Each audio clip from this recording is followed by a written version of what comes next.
Hello and welcome to Behind the Ball, a brand new podcast where we'll be talking all things football, having debates, getting guests on and just having a good time. Let's have some fun with it.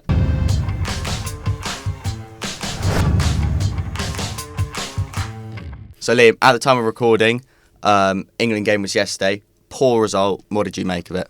It wasn't too fun to watch. I think you could probably say that about a lot of England games, what feels like for the last 3 or 4 years as well. I was actually quite looking forward to this one. Interested to see what 𝗕𝗲𝗵𝗶 had to bring to the table. Obviously, a couple of new selections in there as well. 𝗕𝗹𝗵𝗶 and Watkins. I thought, I'm going to be able to watch them play for England tonight. I didn't really see too much of them, especially as they didn't start as well, which is a bit disappointing. It's just a bit flat, really. I think England don't really offer too much of an attacking threat. It feels like we might score rather than when do we score sort of thing. Obviously, a good finish by Bellingham in the end, but even that was kind of saved into the back of the net. It wasn't necessarily like a free-flowing, this is a brilliant goal. But yeah, look, very weak defensively as well, I think was the main takeaway from it. What about yourself?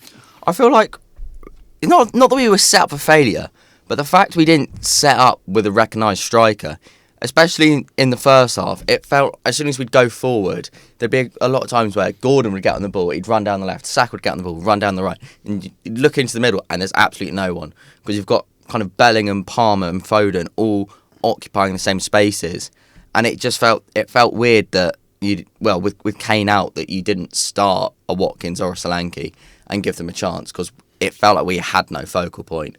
And I mean, the fact that we only managed to score one against Greece, and as you said, Bellingham's goal was kind of being palmed into the net. Yeah, it kind of makes you wonder, what was the...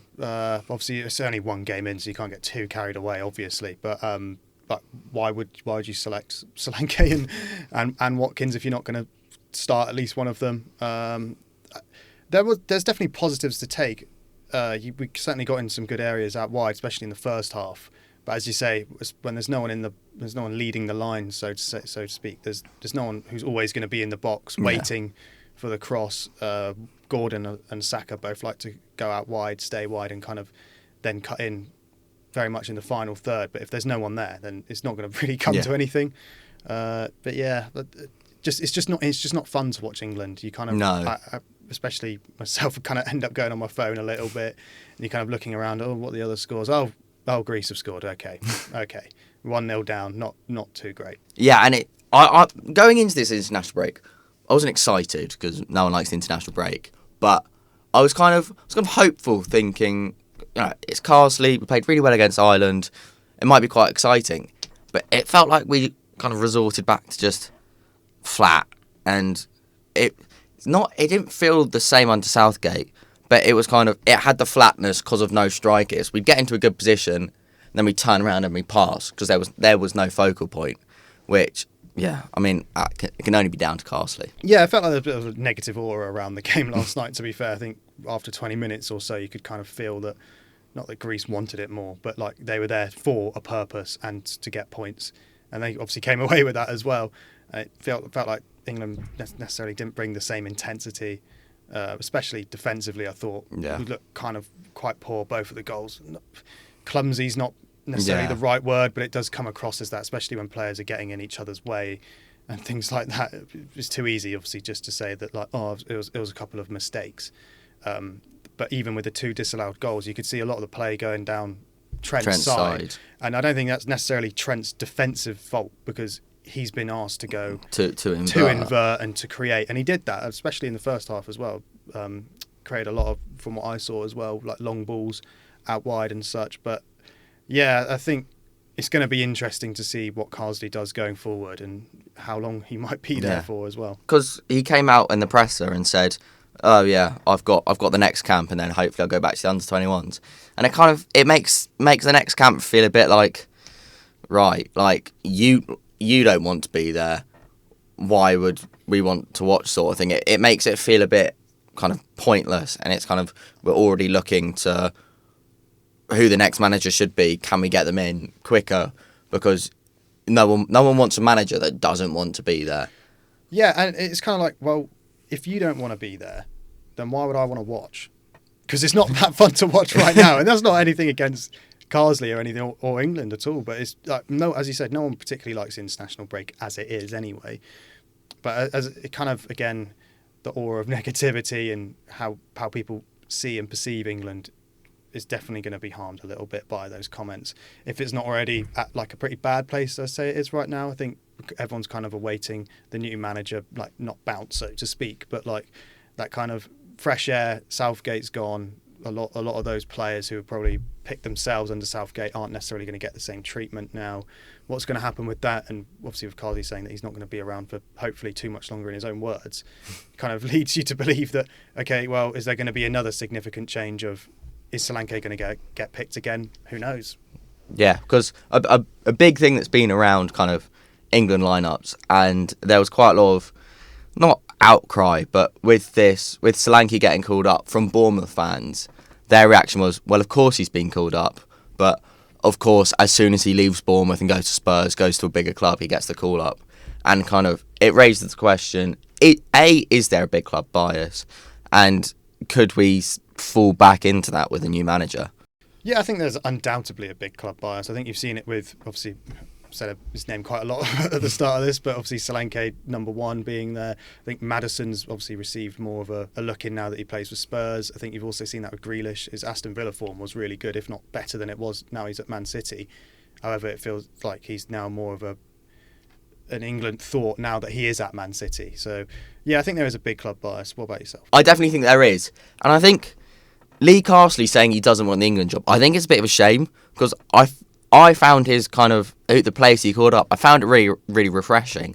Like bring in Angel Gomez, bring in 𝗕𝗹𝗵𝗃, bringing in 𝗕𝗏𝗵𝗃, bringing in Solanke. It felt like he was bringing through the players that he knew, he trusted, and it felt really fresh. I mean, the first few games of Angel Gomez playing for England were incredible, and it's kind of, I don't think the next manager would give enough much trust into an Angel Gomez, because playing at Lille and not really seeing much of him, and then just bringing him in.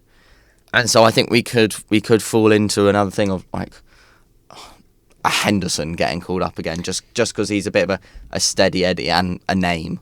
Yeah, and he's obviously a senior pro. He's going to get a certain you're going to get a certain performance from him pretty much every time, which is good. But obviously, it's not necessarily what we're here for anymore. With England, there's probably some questions around the rest of the setup as well. I think obviously 𝗕𝗲𝗵𝗃's the under-21s manager. There's also like the England elite squad as well, which a lot of the League One and Championship players play for as well. And I think with 𝗕𝗲𝗵𝗃 being the manager, he'll know that those players are performing in their England sides at a youth level, and he's going to trust them and bring them into the senior setup when they might not get, as you say, a look in from other managers who are just going to look at probably the Premier League or maybe obviously the Spanish league as well with Bellingham. But yeah, I think it is slightly disappointing, and I think it kind of, those squads could kind of become a bit pointless again. And I think it's been quite, as you say, refreshing to see that they've got a point and they've got a purpose, and there is reasoning as to why these players play in these competitions and for these setups.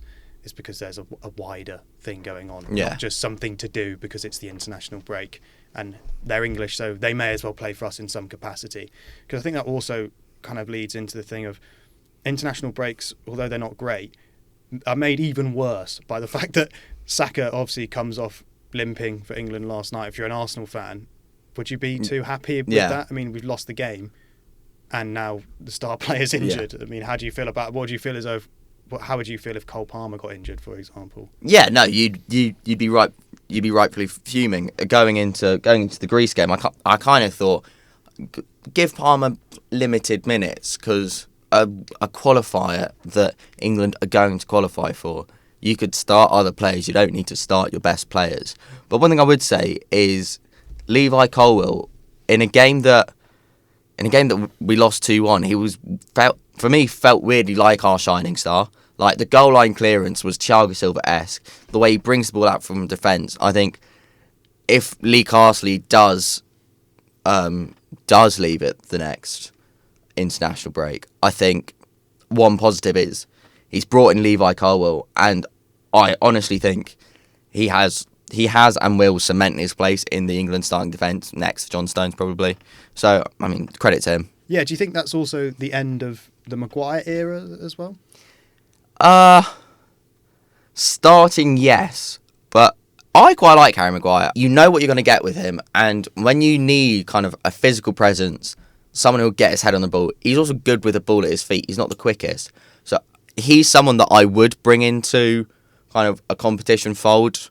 Kind of, I remember at the World Cup, someone, I can't remember who, said that Connor Cody was one of the most important players in the whole squad, despite not playing a game, because he was a leader. He picked people up, and I think Harry Maguire would be good at something like that, playing in a setup for England where it's positive, and he's got leadership qualities.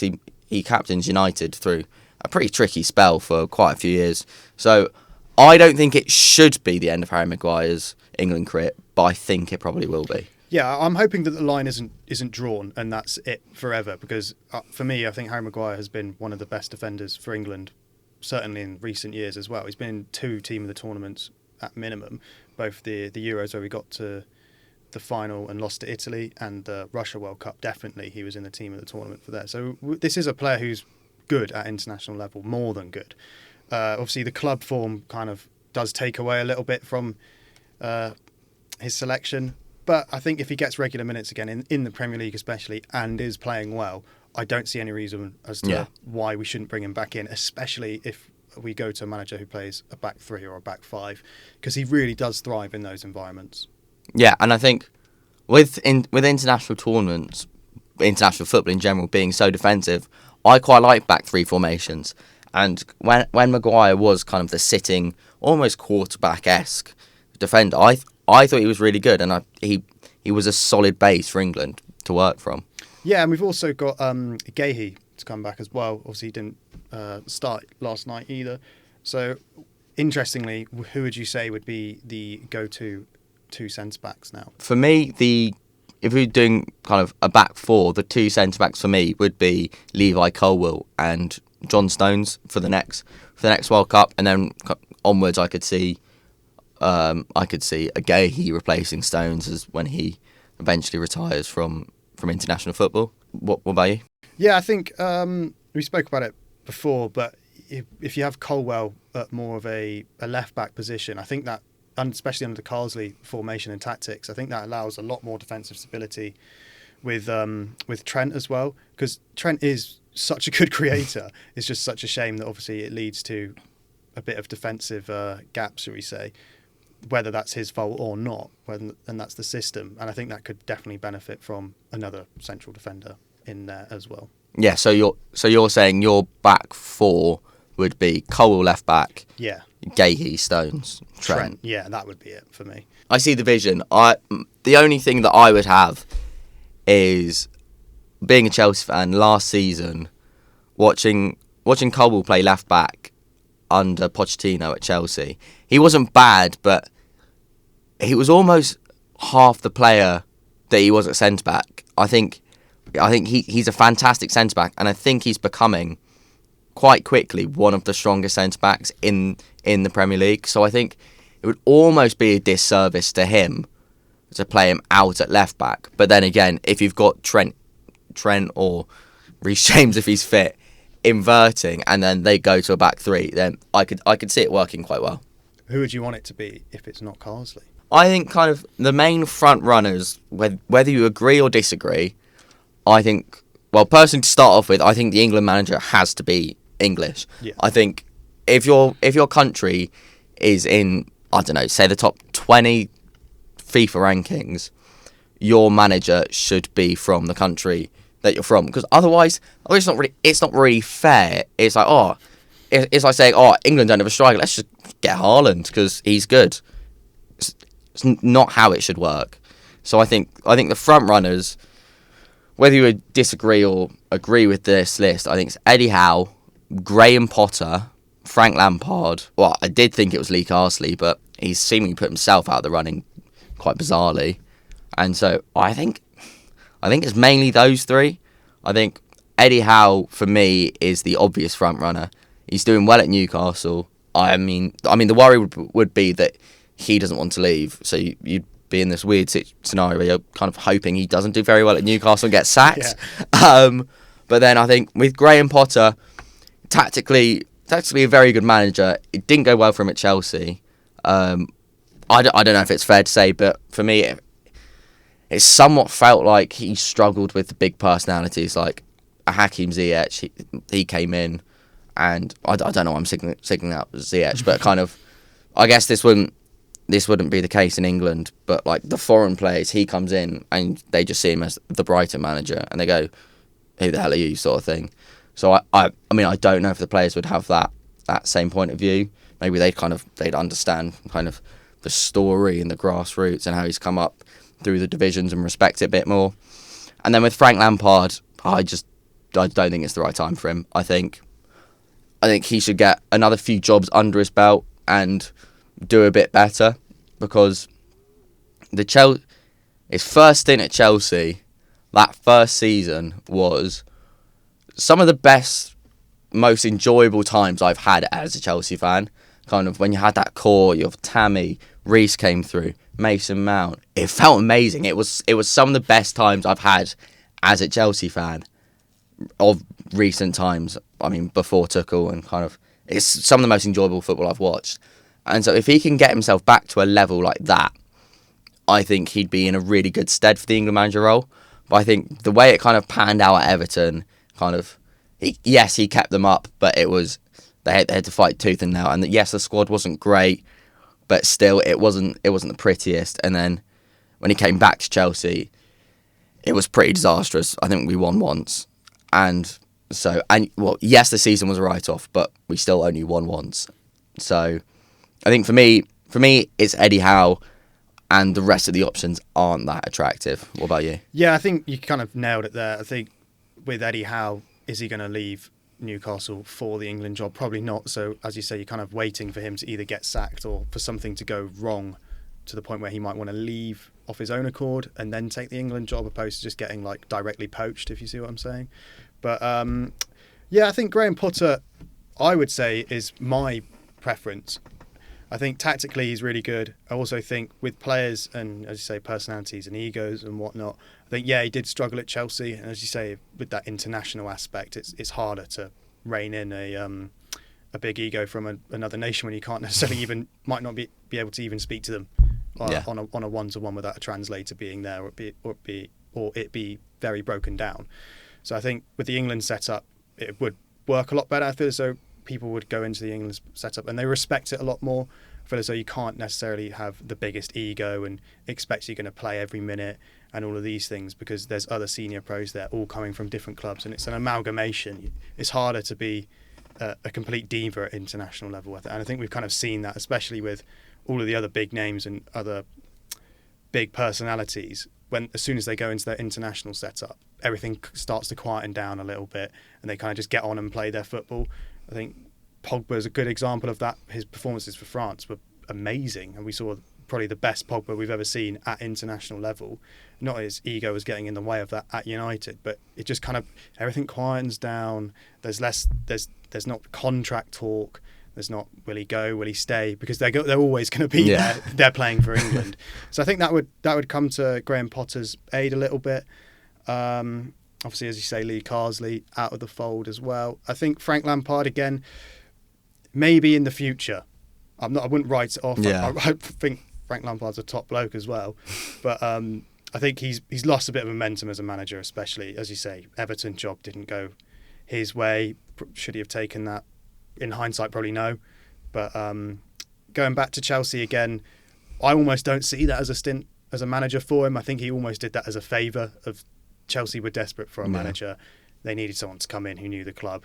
No one better than Frank Lampard. And happy to come in as an interim with... Yeah, I knew that there wasn't going to be a future behind that. And he obviously said on the overlap and on other places after that it probably wasn't the best setup and time at Chelsea as well. Yeah. So the fact that it didn't go completely and utterly wrong and he had to leave before the season ended or anything like that puts a little bit of shine on it maybe. But yeah, certainly waiting for him to get another job and really push on.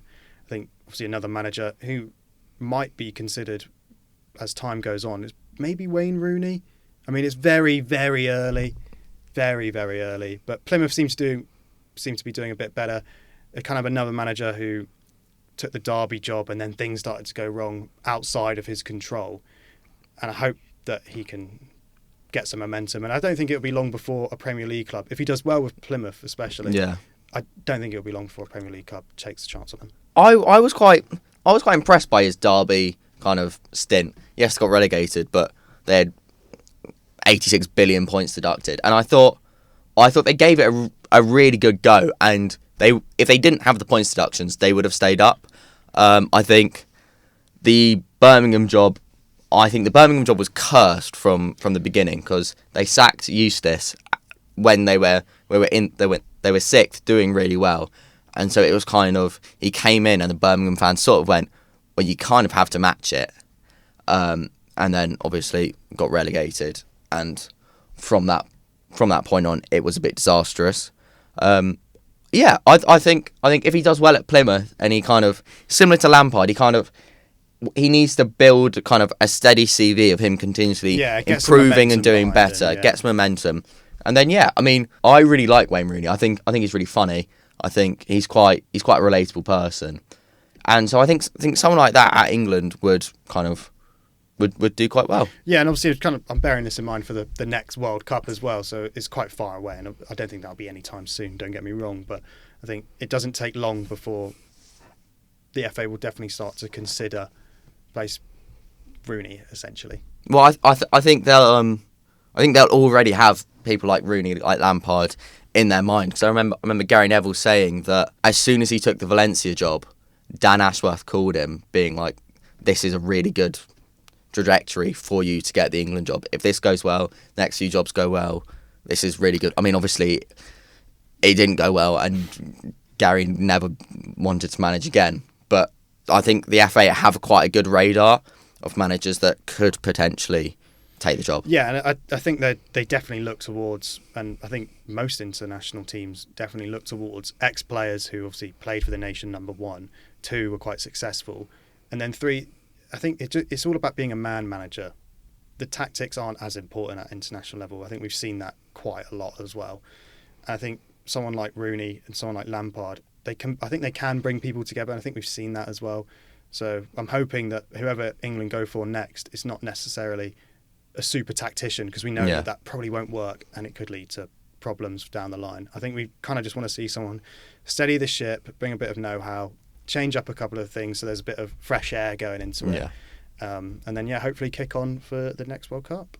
And speaking of the next World Cup, kind of breaking news, Liam Heaton is the manager for England 2026. What would be your ideal lineup? I'd probably stick with Pickford in goal. I'd kind of ignore any club roller coaster in form that he has, just because he's so consistent for England and he's so good at saving penalties as well. And that's a big thing going into international tournaments. What about yourself?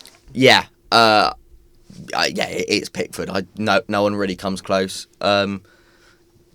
Ramsdale, I mean, potentially, but I mean, I'd only really look at him as a number 2.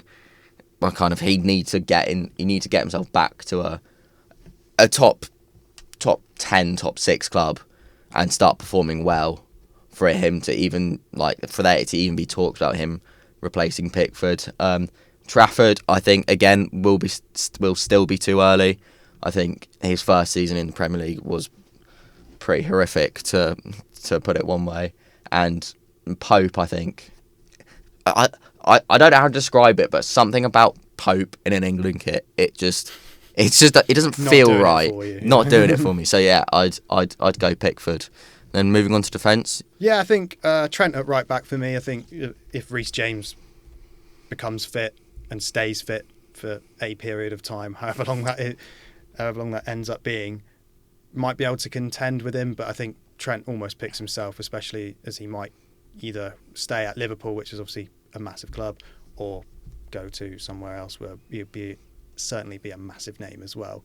I also think if we're going to carry on playing with the inverted system, there's no one better to do it than Trent. And I think at his best, he could revolutionise England as well. Yeah, 100%. And then next to him, I would probably go, based off what I saw last night, I think, and at the Euros as well, I'd go Stones, 𝗕𝗲𝗵𝗱 and 𝗕𝗹𝗹 would be my other defenders in that lineup. Yeah, so I think when Trent comes inside in midfield and he can play the cross-field passes to pinpoint accuracy, I think it's unbelievable. I think his defensive frailties let him down a bit. I do think they get over-egged a little bit, but I think they are there. And so if we came up against an Mbappe, you'd have to be slightly worried. But, I mean, the chances, well, not the chances, how often you're going to come up against an elite left winger is only when you get into the latter stages of the tournament. And so then you could look to a Kyle Walker, a Rico Lewis, a Reece James, a more defensive right back in that scenario. And then I would go John Stones right centre back, left centre back Levi Colwill, and then left back I'd actually go for Lewis Hall. From his stint at Chelsea, I thought he was unbelievable. He was one of my favourite players at the club. And when we had three left backs of Lewis Hall, Ben Chilwell, and Mark Cucurella, Lewis Hall was my favourite. I thought he was fantastic, and I was quite upset when he left. It felt a real shame. I mean, you can't blame him for he's gone to his boyhood club, so you can't hate him for doing that. And I really think he's fantastic. And I think apart from Colwill, the other option would be Rico Lewis, but in my head, I like my left back to be left-footed because kind of it just gives you that advantage. But then having Rico Lewis in the squad would 100% be what I would do because he's so versatile. He can play left back, right back, centre mid, CDM. Yeah, I think it's nice that we finally got some competition out on the left as well. I think Trippier's obviously covered there in previous times, and he obviously looks a lot better when he's on the right. Luke Shaw's, because there's a lack of competition, Luke Shaw, when he is available, obviously immediately goes straight into that role, whether he's played well or even played at all in previous competitions for Man United or in the games building up to it. Sorry. So I wouldn't be opposed to seeing Lewis Hall, but I think it's mainly last night's performance which is probably swaying me to go a bit more defensive. But I can certainly see why you'd have Lewis Hall, and certainly if he kicks on at Newcastle, there's no reason as to why it shouldn't be him. I mean, you'd want to see him start getting into the England fold fairly soon. For him to kind of build his confidence in an England shirt and to kind of establish himself in that position. Yeah, I think that's just slightly going off top. I think that's one of the things at the Euros that sort of did us over slightly is we had such a stone wall of these are the players who are going to start. These are the players who are going to possibly come on for the last three competitions, I'd say, with the World Cup, Euros, and then the other World Cup as well. And then we kind of saw a new wave of players enter the setup for the most recent Euros.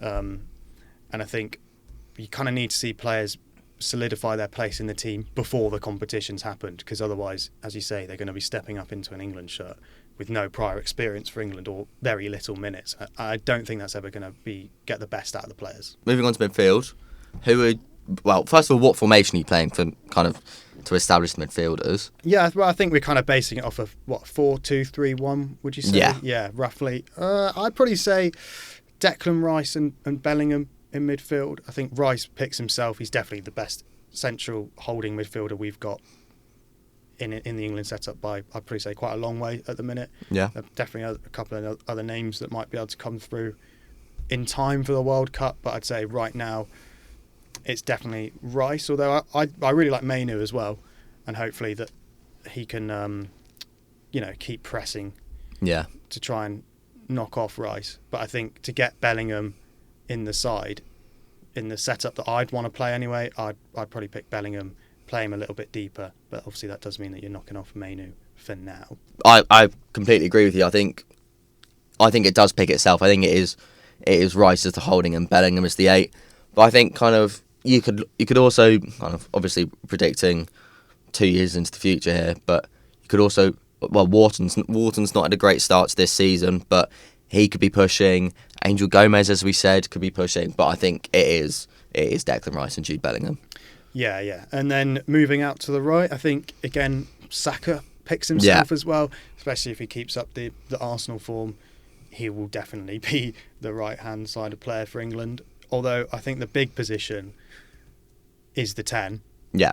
For me, it's Cole Palmer. What about yourself? For me, Cole Palmer is the first name on the team sheet. I think at the moment, especially if you look at people's form, there is no one more in form, arguably in world football, than 𝗕𝗹𝗵𝗶. I think what he brings to the team and kind of his versatility as well. He can play. Yeah, he could easily play anywhere across the front four.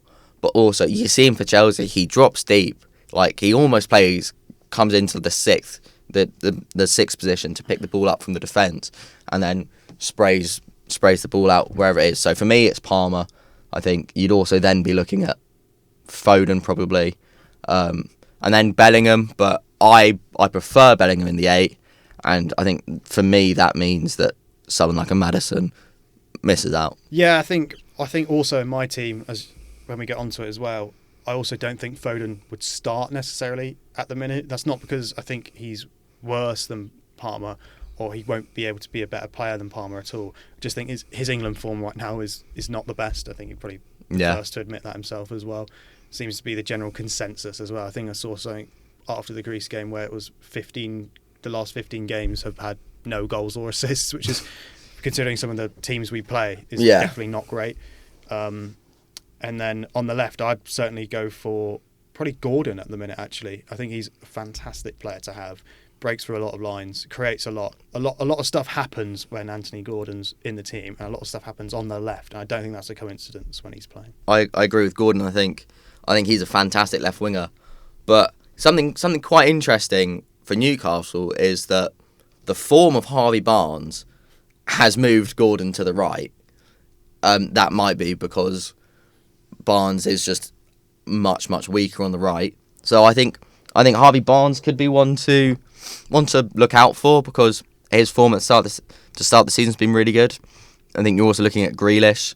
Lee Carsley seemingly really likes Grealish. I mean, he has been playing him more in the 10, but I mean, also it doesn't really matter anymore because Lee Carsley's not sticking about. And then moving on to up front, who have you got?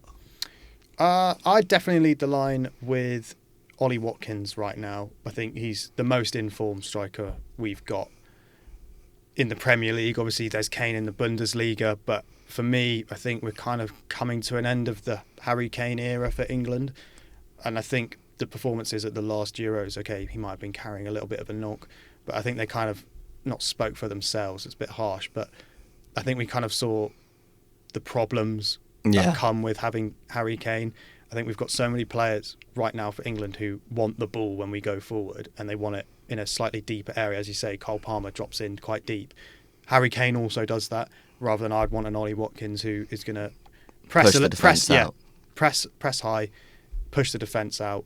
We'll also gain a little bit more space coming from that. And I think we kind of had the issue where Bellingham was sprinting forward, Kane's coming back a little bit, and they kind of got in each other's way. We've got to bear in mind that sometimes Saka and Gordon might want to come inside. I think if you've got Kane as well, it's just going to lead to an amalgamation of nothing, where we end up kind of playing in not necessarily the attacking areas, but more in the middle of the pitch. And I think that's kind of what we saw yesterday, where we're not necessarily breaking Greece down, but we're not exactly conceding loads of chances either. It's kind of just nothing. And I think that's what England football has definitely become recently.